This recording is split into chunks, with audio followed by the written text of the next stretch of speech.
2. Okay, this is Team Triggerful here, and today we're going to be doing an interview with quarterfinalist of ARG Hartford, Ryan. Okay, so we're just going to be asking him a few questions so you guys can see what ARG Hartford was like and what the competition looked like there. Okay, because obviously he played many rounds there. He made it into the top 8. So let's get to it.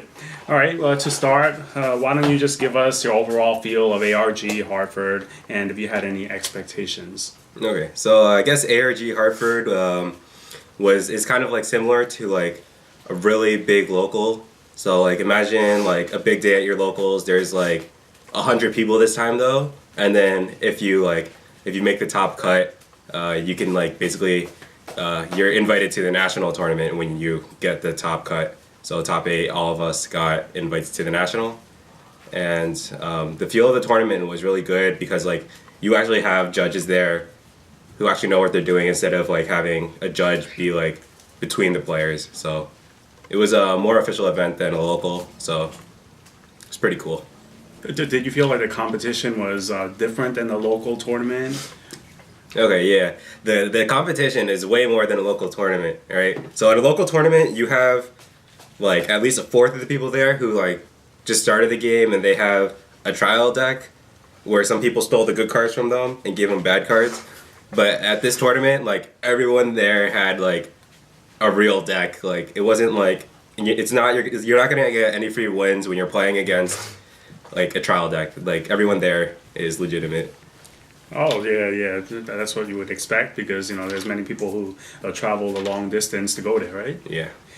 Oh man. All right. So what was your deck name? I see a lot of people have interesting deck names. I saw like I don't know what to name this, something like that. What was your deck name and what did it feature? All right. Yeah. My deck name was XXX420 Triggerful Deck XXX for like all the MLG people who know what that is, and I named it that because like I didn't want to be like unoriginal and name my Royal Paladin deck Kagero or something like that. So that was the meaning behind the deck, and basically it featured Royal Paladins revolving around Thing Saber Dragon. Yeah, I did see someone name their deck Narukami, and then I was looking at the list expecting to see Knucklebuster. I didn't see any Knucklebusters or Narukamis. Yeah, so yeah, good thing you didn't do that, or else you would have been the second person to do that. So what were your thoughts? What thoughts were running through your mind when you lost in round 1? Oh yeah, okay, so I lost in round 1. Basically what happened was grade lock to grade 3, so I G-assist, nothing. Next turn, G-assist, nothing, and then I lose. So basically since it was a cut to top 8 with 125 people there, around 125 people there. Basically if I lost one more, I was out of the tournament. So coming around round 2, I was really bummed out. I was like, it's alright if I lose this. I'll go home early because it's a 3-hour drive for me at least. And I was like, I don't care about staying. But then like I stayed in it, won round 2, and then I just like won out to round 7 and kept winning. So it was pretty cool. So basically just like even if you lose round 1, don't get discouraged because you're still in there. Yeah. Did you feel any pressure as you thought, oh, I'm gonna be out if I lose again, but you won again. Each time you won, did you feel a little bit more pressure, like to keep going? Yeah. So basically, yeah. As I kept going, as I kept winning more, like started to imagine it. Right, for all the people who watch Card Fight anime, once you get the winning image in your mind, like it just like consumes you. So yeah, it's like after winning round 2, like it kicked in for me. The adrenaline started rushing, and like just kept on like wanting to win more. So yeah. Yeah, and I mean, imagine the tournament. What time did the tournament end? It was late. Well, the Swiss rounds ended around 5 or 6. I don't remember exactly. I just remember like just staying there forever. Yeah. So, did you start to like feel like tired or hungry, and did it affect your thinking? Like, thinking about being hungry instead of playing your best? It was weird. Like I didn't get hungry, but I packed water, so like drank that. But like Like all I had for breakfast that morning when I woke up at like 6 was like a slice of bread, and then I don't know. I wasn't hungry for the rest of the day too, so that's cool, I guess. Yeah, yeah. Competing at a high level and you forget about being hungry. Oh, that's great. Yeah. Do you feel like there were any clans? Everyone expects the Dot X to be there, which came out just Friday. March 13th. Did you expect? Were there any clans that took you by surprise that you did not expect to be there or that good? Okay. Well, I was actually surprised that there were like so many people actually with completed Dota X decks. Like they had 4 Dota X, the Stride unit, the Root Flare. They had like multiple copies of everything. Like they had completed decks and like it was multiple of them. Like there wasn't like anyone there running Dota X without like the whole deck. They probably dropped the dough on that Yeah. or the case. Yeah, of course. Like that's how like you get things done, right? So, especially since like the official pack release was that Friday. But for like surprising clans to see there, like at top tables, the surprising clans to see there were Deleter, Link Joker, and Oracle Think Tank. Yeah. Yes, no one would expect to see those. Did you see any Murakumo, Nubutamo? I actually don't think they were even represented at that tournament. Like I think there was like a Dark Irregular player there. There was Neo Nectar Musketeers. Angel Feathers? No. There was one Angel Feather, but like I don't know. She was new to the game, so I don't think she did too well. Yeah, I mean, so like most people go there to win. So what would you say was the breakdown of the most popular clans? Okay, yeah. The most popular clans were Kagero Dodex, Thing Saver Royal Paladin, Shadow Paladins were there. Shadow Paladin, Royal Paladin, Kagero. There's another clan that I'm forgetting. Oh, Gear Chronicle. There were so many Gear Chronicle players. Like, there were too many Gear Chronicle players. So like, I don't know. Like, I lost one round 1, beat one round 2, beat one round 6. Like, all I was playing there was against Gear Chronicle. So like, that was ridiculous. So yeah, those were like the 4 clans that were like heavily. Oh, and Nova Guapo was there too, but they didn't do so well. Yeah. So like, what was the hardest matchup? Throughout the whole tournament for you? Okay, my hardest matchup. Well, when I played against Dota X in round 4, I think it was. Like, I thought that was gonna be a really hard matchup, but like, I guess like his play was a little bit too obvious. Like, he started attacking my rear guards with his Vanguard, and then like by then, like he's telegraphing to me that he wants to like just plus like a lot because he wants to reattack, restand. Yeah. But like I don't know, like if his play was a little like less obvious to me, then it probably would have been a harder matchup. And then like my hardest matchup was in top 8 against Oracle Think Tank. Like other than that guy being a good player, that deck is ridiculous.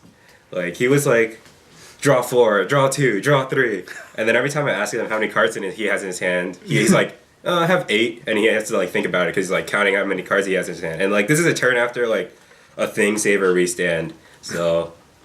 Yeah, Oracle Think Tank. You're not gonna win when they have so many cards in the hand. I mean, yeah. So you made it to the top 8. After the first round, you thought you were going to be out of the tournament and not make it to the top 8. Are you happy with your performance? Like, did you think you would even make it to the top 8 or anywhere close prior to going into the tournament? Yeah, I was pretty confident that like I was gonna do well. To be quite honest, not as well as I actually did though, because like it's confident in like the way I play. Like I'm confident in my deck. Yeah, so I was confident that like I would do relatively well, but getting top 8 felt pretty nice. Yeah, I imagine it's pretty hard to imagine that like, oh, I'm definitely going to win the ARG, or I'm going to make it to the top 8 when you got 125 some people there. That's a lot of people to go through, and Vanguard, you can get sacked at any time. Yeah. So yeah, that's a really good accomplishment. So like looking back in retrospect, would you have done anything differently if you could do it over? Oh yeah. The things I would do differently are change my deck because I don't think it was the best as it could be. Like if we'll post up like the deck list I used, but I would definitely change the deck because it could have been more consistent and stronger at the same time because of the cards I could have added. Yeah, you definitely could have added more cards.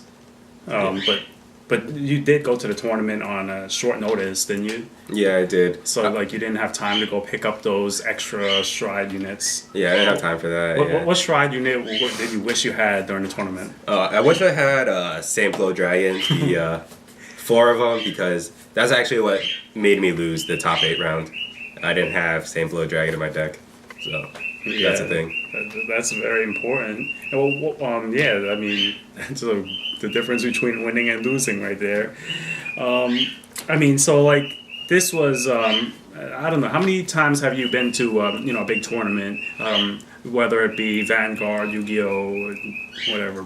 Okay, this is probably like my 3rd or 4th like big tournament experience. It would be the first for Vanguard, and like 3 other times I went to Yu-Gi-Oh events like Yu-Gi-Oh regionals and ARGs. But this is my first big tournament for Card Fight. Wow, your first Card Fight tournament, and you made it so far. So that maybe there'll be more to come. What advice would you offer to someone who is thinking about possibly going to a major tournament and competing in it? Okay, for someone going to a major tournament, first you want to have like a completed deck. Like you don't have to like net deck. Like I think my build is like there's always a core like everyone's gonna have for Thing Saber Dragon, but like once you get past the grade 3s, like the grade 2s, you can like add several different techs that like make you think is better. So like yeah, having like a deck that you trust, that you're confident in, is good to have. Learning the matchups of your deck are good too, because in the mirror match, like I knew that matchup really well, so that's why I was able to win. He got game 1 because he double crit me, but that's Vanguard, so it's whatever. But yeah, so have a good deck that you're confident in, know your matchups, and just play really well, and you'll be able to do well in tournament. Yes, I guess you should really know your cards really well. Not stand there, and just like look at your cards and read the effects like this is the first time playing the cards. Yeah, but I guess you should know your opponents, their clans pretty well, what their main mechanism is in their clan and their trick, so you can kind of counterplay them. So do you have anything else to add about this whole experience? Team Triggerful here? Yeah, it was pretty good. I enjoyed it. Well, I guess I wouldn't have enjoyed it if I lost the first 2 rounds in a row. Like, I was okay with like losing round 2, to be quite honest, because I was like, my friends were waiting for me. They were all Yu-Gi-Oh people. But then after I won round 2, like I just wanted to go big. So yeah, it was a good event overall. ARG handled the event well, so it's pretty good. Yeah. All right. So for the last thing, why don't you show them the mat that you won? All right, word. Yeah, this is the mat. So basically, top 8 got this mat. So like the guy who got first place has champion here. Like they, so like it would normally say top 8 here, but they like made it differently. So the normal mat is like daytime in the background, but in this mat it's nighttime in the background for top 8. So top 8 has the nighttime background for this mat for ARG Hartford. It's a really nice mat, and I imagine you'll be using it at many local tournaments to show off. Oh yeah, probably not. Team Triggerful, you're definitely gonna be using it this Saturday, I bet. Yeah, probably this Saturday, and then like, yeah, maybe 2 Saturdays. He's too humble. He's too humble. He doesn't like to show off. He's humble about it. Yeah, he's humble about his wins. True champions are humble, not arrogant, and and talk down to people who just started. You should encourage people to play and teach them. This guy is a teacher of strategies. So yes, this is an interview. Team Triggerful here, Ryan, and congratulations. Team Triggerful represent. And yeah, you guys have any more questions for him? He'll answer them in the comments. Please like the video, subscribe, and look forward to new content. Thank you for watching, and have a nice day.